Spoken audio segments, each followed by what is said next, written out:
So we are back on a trailer video, and I made a list of videos that I personally was looking for when I was thinking about getting into this type of business. And some of these videos were out there and some of these videos weren't. And some of the ones that were out there, they just weren't well explained, at least for the ones that I found. It doesn't mean there wasn't a good one out there somewhere. In this video, how to handle customers that are trying to haggle your prices on your trailer. So I've only had this happen like 3 times maybe in the last, I don't know, 6 months. And it's never that big of a deal, but generally from my experience, it's been people that need a trailer for like longer than a few days. Like if it's like a week rental or a 2-week or 3-week rental, those are the only times I personally have experienced somebody trying to haggle the price, which I kind of understand. And keep in mind, these are people on Facebook Marketplace listings. So I think when you put something on Facebook, instantly people look at that as like it's a negotiable price. I know for me personally, when I'm looking at things on Facebook Marketplace versus like if I'm looking at a truck on Facebook Marketplace, I instantly assume a $25,000 truck, there's at least $5,000 of wiggle room. Like that's the way I think, is like, dude, it's listed on Marketplace. I'm gonna lowball them as hard as I can, or more than that, and just see what happens. If it was at a dealer, you know, depending on the truck, depending on the list price, like I always look at that as it's gonna be like, I mean, I can ask, but some dealers, like, our best price is listed, so it's not no haggle prices, whatever else. Like that's a big thing, at least around us. Marketplace, I get it. So like you gotta be a little bit reasonable with people. So I'll say this as a blanket statement, for the most part, April through early October, I wouldn't really worry about ever changing a price at all, period. And even in the middle of the winter, right where we are, well, not middle of the winter, it's early December, but we're getting hammered with snow. I'm still getting a bunch of requests. Like I got a request this morning for a 1-week rental on one of my trailers, which I'll get into that in just a minute. And then I've got another request for an enclosed trailer for a week, and I had this pop up actually today. I have my dad's 20-foot 10K rated at $60 per day, and I have my 24-foot 10K rated at $80 per day. Now, on my dad's 20-foot currently, and I still haven't looked into it yet, which I really need to do that, but currently one of the turn signals are out. So the guy's like, hey, I want your 20-foot 10K for a week. I'm like, okay. I'm like, that's fine, as long as you understand that one of the blinkers aren't working right now. So, you know, you have to be aware of that, or put some magnetic lights on it or something, you know, just to make sure that thing's working. He's like, I don't really want to mess with that. How much for the 24-foot? I'm like, okay, well, the 24-foot's $80 a day. And he's like, how about you give me the 24-foot for the price of the 20-foot, since I really just wanted the other one, but you said that the blinker's messed up. I'm like, okay. So like in that situation, I would be willing to give the guy a discount to match the price of that other trailer, because he doesn't need the bigger trailer. He just, for safety reasons, doesn't feel comfortable renting that trailer and putting magnetic lights on the fenders, since one of the turn signals on the trailer isn't working properly. You know what I mean? Which I totally understand that.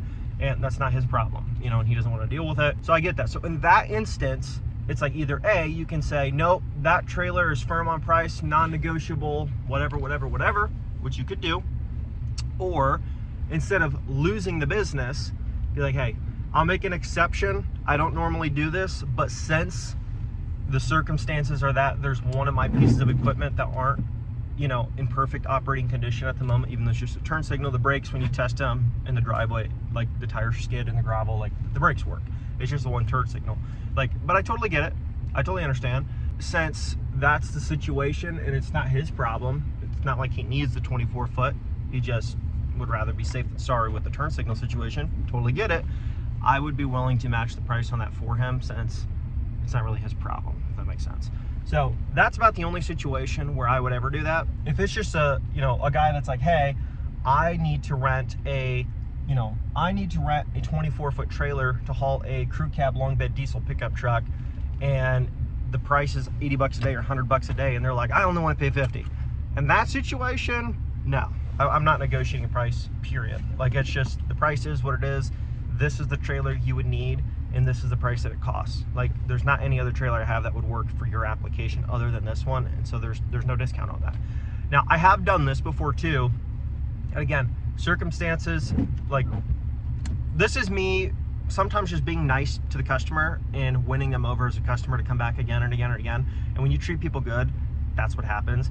I've had people before where, you know, let's say my 20-foot 7K is gone, my dad's 20-foot's gone, and the only thing I've got left is a 24-footer that, you know, is 20 bucks more than a 20-footer, and the guy needs to haul a freaking small sedan or a coupe car, like something small and lightweight.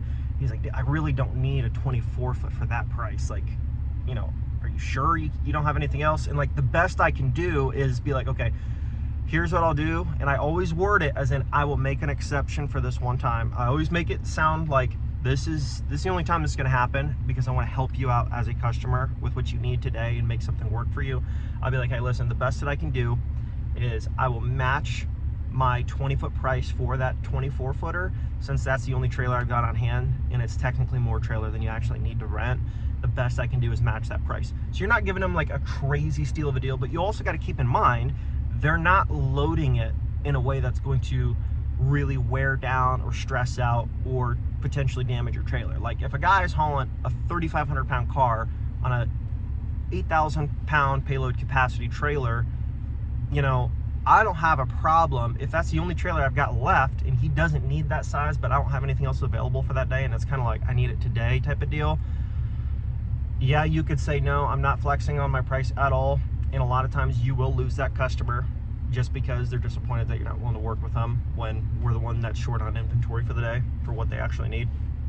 Or you can be like, well, it's either that or the trailer sits here because I haven't had any other messages today. I'll take the $20 off to match the 20-foot price on that trailer and get the thing rented. I made more money. He got a trailer that was bigger than what he wanted, but everybody gets what they need. He gets a trailer, a little bit overkill, but I get a little bit, tiny bit less money out of the trailer, but it actually gets rented out today versus sitting. So those are applications where I would make an exception. Anything else, no. Like I had a guy messaging about hauling a Ram 2500 last night. He said, hey, I want your 20-foot 7K. Always verify what they're hauling. I said, what are you hauling? A car. What kind of car? Ram 2500 mega cab short bed. I'm like, okay, no, you can't rent the 20-foot 7K. Not to mention it was gone on a 1-week rental, so I don't have it anyway. I said, the only trailer I've got that'll work for you is my 24-foot 10K rated, and it's enough trailer to handle that pickup truck. He's like, okay, sounds good. And he just paid the price. But people, a lot of times, they also don't know that the 7K or 10K, whatever rating on the trailer, make sure you put in your listings the actual payload capacity, because most people that are just renting trailers, they're not totally familiar with them.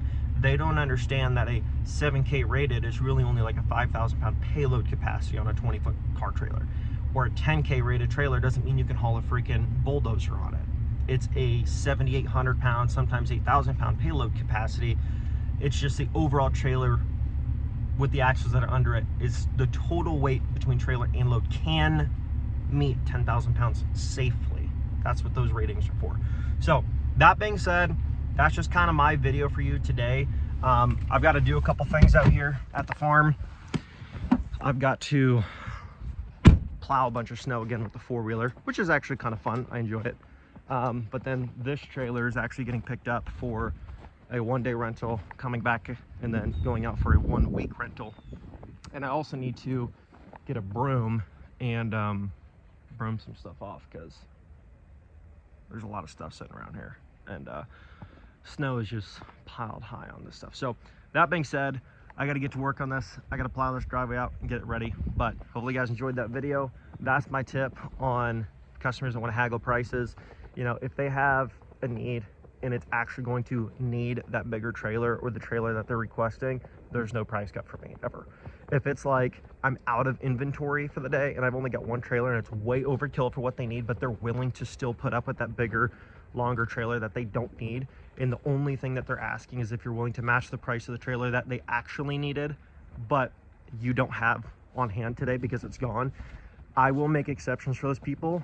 And a lot of times that helps you out a lot more down the road, because people recognize that you tried to do them a favor to help them out, and you were willing to honor the price point for the trailer that they actually needed, and you didn't have it on hand. So it does help. Again, like I said, if it's like a day where that trailer's not getting any bookings anyways, I'd rather take the 20 bucks off and still make 60 bucks on the trailer or whatever for that day than it just set. Because at the end of the day, if you do that, you know, 40 or 50 extra times throughout the end of the year, Think about all the extra revenue you made because you're willing to work with somebody in an application like that, where it's not the trailer they need, but it's the only thing you've got left on hand. You're trying to help them out and they also need something, so they're willing to put up with something that's bigger than what they want.